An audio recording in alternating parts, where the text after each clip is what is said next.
Okay, thanks for the kind introduction. As already said, I'm Markus Elias Gerber, and today I'm really happy to present to you our work called vNV-Heap, a ownership-based virtually non-volatile heap for embedded systems.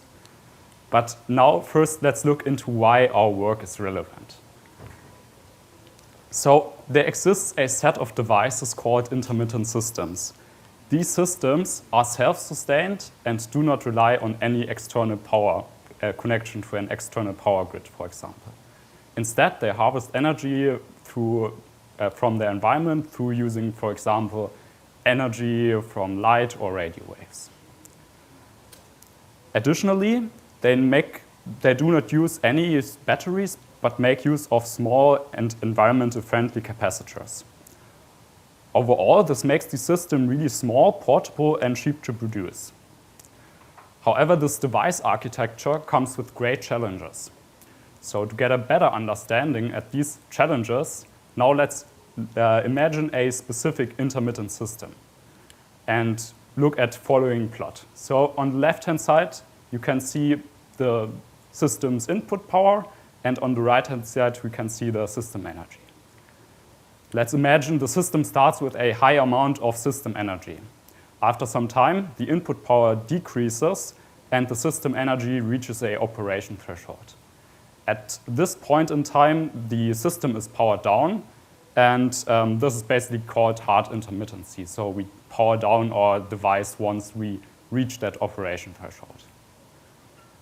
After some time, the input power increases again, and we reach that operation threshold again, and so we power on our device again.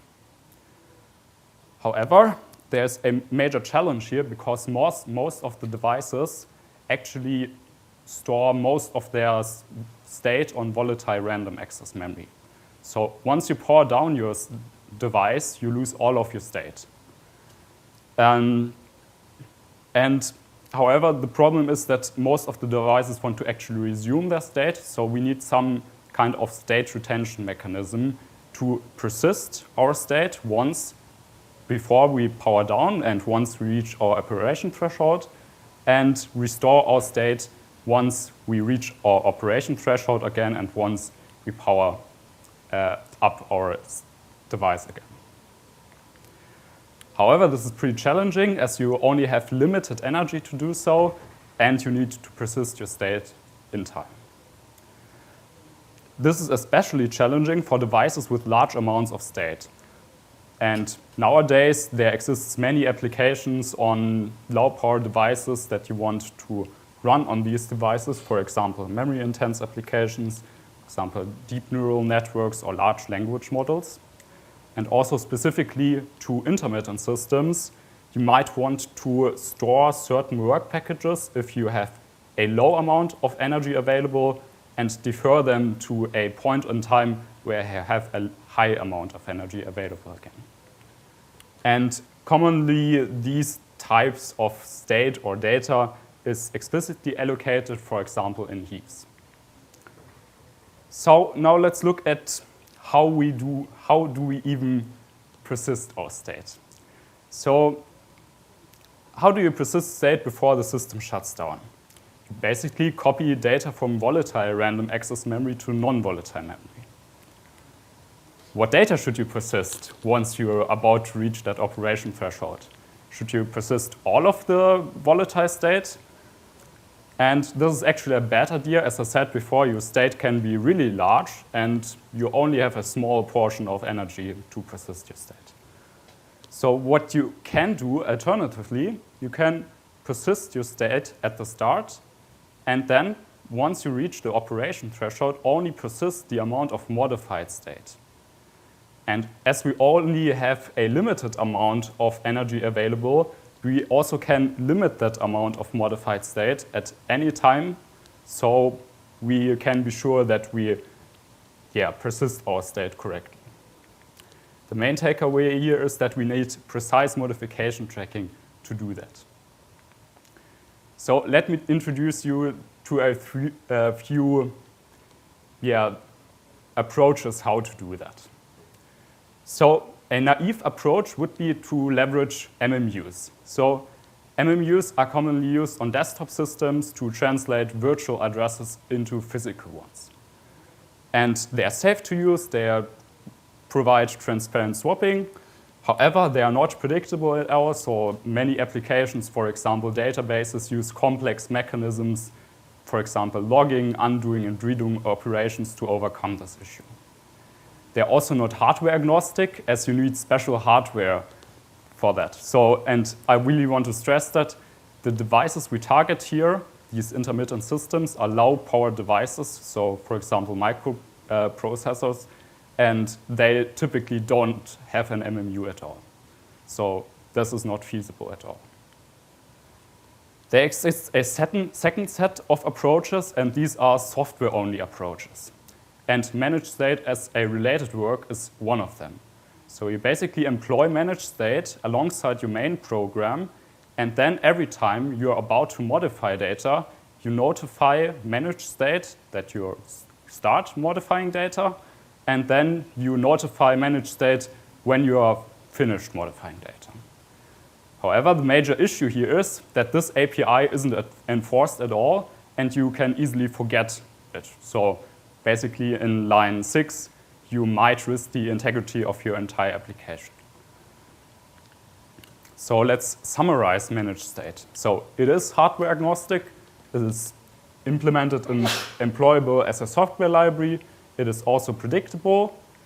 However, it doesn't provide any transparent swapping. So if you have large applications where your memory requirements exceed your physical memory, you cannot have any swapping, and you need manual programming effort to provide like swapping-like behavior.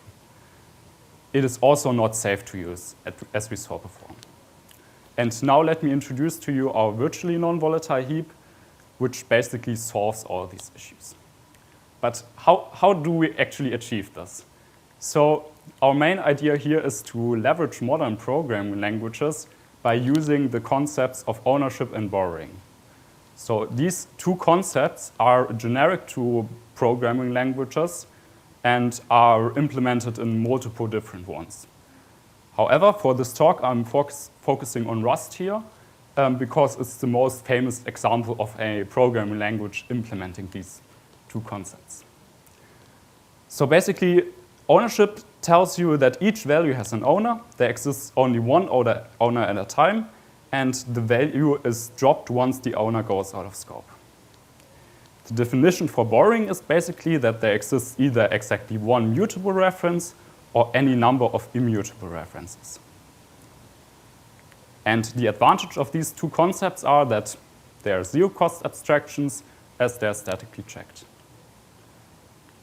So now let's go back to our previous example of an unsafe way to do a software-based implementation. So we now can use these two concepts and implement or design our virtually non-volatile heap to treat memory as a resource and guarding that resource with borrowing and ownership. And with that, we can transfer this example and make it completely safe. And if we now this API is enforced, and if we forget to use that API and modify memory, the program is rejected via a compilation error. And overall, this makes software-based modification tracking and swapping safe. So now let's look at a practical example. So let's imagine we have a specific intermittent system that stored multiple IP packets to be processed later, and now, currently, we have a high amount of energy available, and now we want to actually send these IP packets. So now let's first send the first IP packet. We dequeue it from a list, and now we want to retrieve a mutable reference to our virtually non-volatile heaps API. You can see basically that all of these packets are currently swapped out. They are exclusively located in non-volatile memory. And once the user requests a mutable reference, the virtually non-volatile heap will make that packet one resident. mark it as modified, and pin it into memory so it doesn't get unloaded. After that, the user can transparently modify that object by, for example, calculating a cyclic redundancy check. After that, the user can drop the reference again, which makes the packet not pinned anymore, and then can send that packet. Now let's send the second packet. We dequeue it from our list again, retrieve a mutable reference, and the virtually non-volatile heap will make that packet to resident again. And now let's say our intermittent system has a constraint that it only has energy to persist up to one IP packet once the operation threshold is reached. And this constraint can be enforced by the virtually non-volatile heap.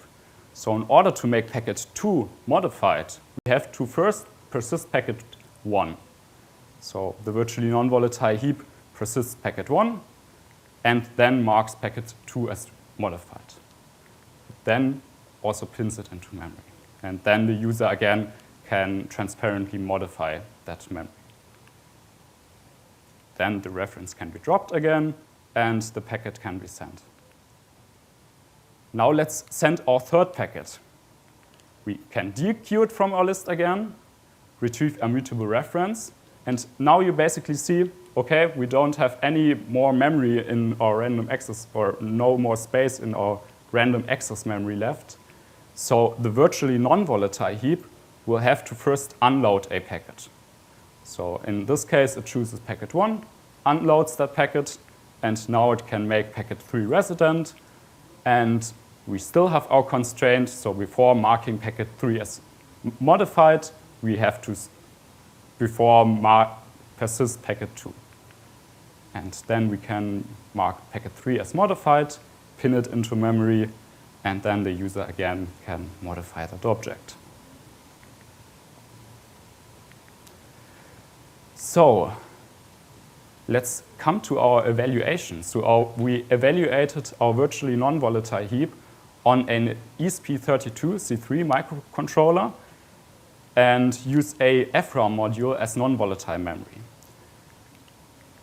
Basically, for the first evaluation, we compared our virtually non-volatile heap with a module-based approach.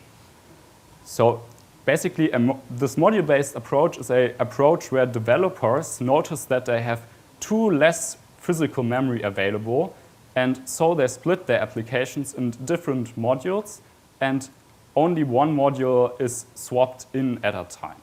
So you can think of it, or it's conceptually similar to early computing systems where you only had one process running at a time and only one process is swapped in at a time. And we then measure the latency of accessing objects in a best, a bad, and a worst case. And in the bad and worst case, the scaling is different than in the best case. So in the bad and worst case, the numbers are 100 times larger. So the takeaway here is that our more fine-grained management of objects reduces the swapping overhead up to 93% in the worst and relevant cases. So we then compared our virtually non-volatile heap to the managed state, the related work. We implement an embedded key value store that uses 32-bit integers as the keys and a wide variety of different values. We then measure the average latency for reading and modifying these values sequentially and in a sequential, unequal, and random pattern. Contrary to the virtually non-volatile heap, who does object-wise modification tracking, managed state splits memory basically into different chunks and then performs modification tracking on these chunks. And these chunks are called pages in their case. And because they do this, because their system has no notion of objects at all. They just see raw memory. And yeah, we just do our experiment with different page sizes. And we can see that our virtually non-volatile heap provides similar or balanced performance while providing more features, and these are non-volatile memory safety and transparent swapping. So to come to my conclusion, we introduced the virtually non-volatile heap, which provides non-volatile memory safety, so it guarantees that programmers can't make any mistakes. It also provides transparent swapping capabilities, so there's no manual effort required to use swapping even on low power devices that do not have any MMU. And we achieve this by treating memory as a resource and guarding that resource with ownership and borrowing. It is also predictable as it provides worst case guarantees and improves these worst cases with object-wise modification tracking. Finally, it's hardware agnostic as it's implemented and employable as a software library. And finally, here you can see a link to our paper and our link to the publicly accessible implementation and evaluation artifact. So thank you for your attention. I'm looking forward to answering your questions.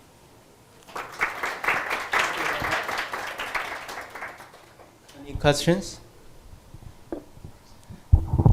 Thank you for a nice talk. Can you go one slide back? Yes. Yeah. So how is it predictable? What is predictable in your mechanism? So it's like focusing that once we reach our operation threshold, that we can guarantee that, yeah, we persist our state in time. So we limit our state that is modified at a time, and if we do so, we can limit the amount of energy that is needed to persist our state. So that means predictability. Okay, yeah, thanks. So I'm wondering from a compiler perspective about these annotations that you have to put in. Of course, one might think, well, how difficult it is to put these annotations automatically. So what's your take on that? Yeah, that's, we also talked about this in the paper. So basically, Rust provides features where you can have like macros defined at a function, for example, and then you can basically insert these function calls, like get a mutable reference. So basically, you would use an object as you would normally, or you would think you would use an object as you would normally, but if you use that macro, we can insert these calls. So if you access an object, you can insert that call to access a reference, for example.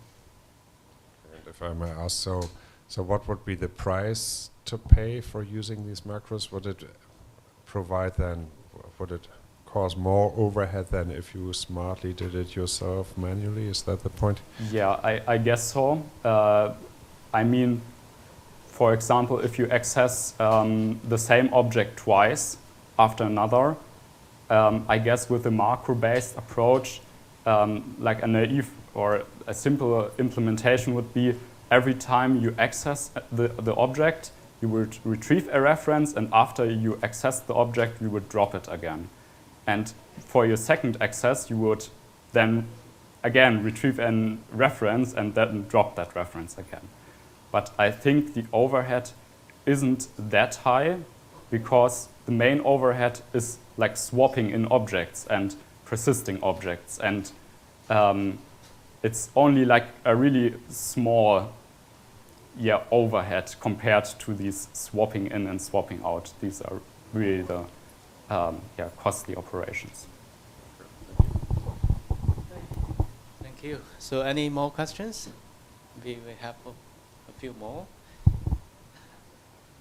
I have a simple question. So the proposed methods give a predictable checking pointer depending on a worst case energy consumption. But the available energy can change a lot depending on environmental factor like how much energy is being harvested. So have you thought about how to handle this energy fluctuation at runtime? I'm not sure if I 100% understood your question correctly. Like, do you mean that the amount of energy that you can store in a capacitor can change according to like temperature, for example, or yes? Yes, yeah, right. Yeah. Okay.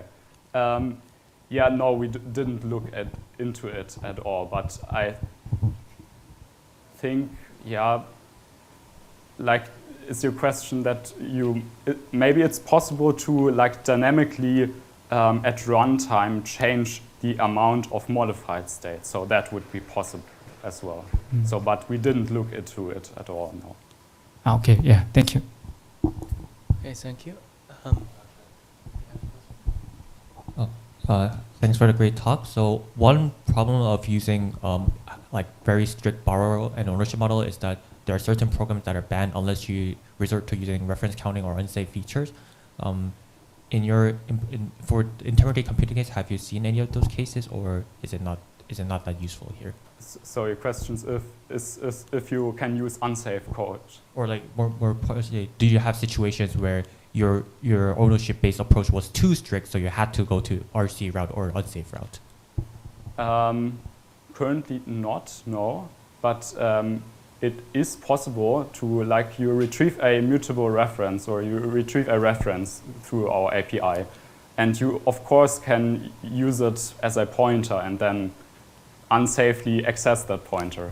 But yeah, the virtually non-volatile heap provides guarantees that like the object is swapped in until you drop that reference again. So you can use unsafe code safely until the object is swapped out or could be swapped out again. So yeah, Thank you. That could be possible. Any more questions? Okay, if no, we draw the close of this session. Thank you again.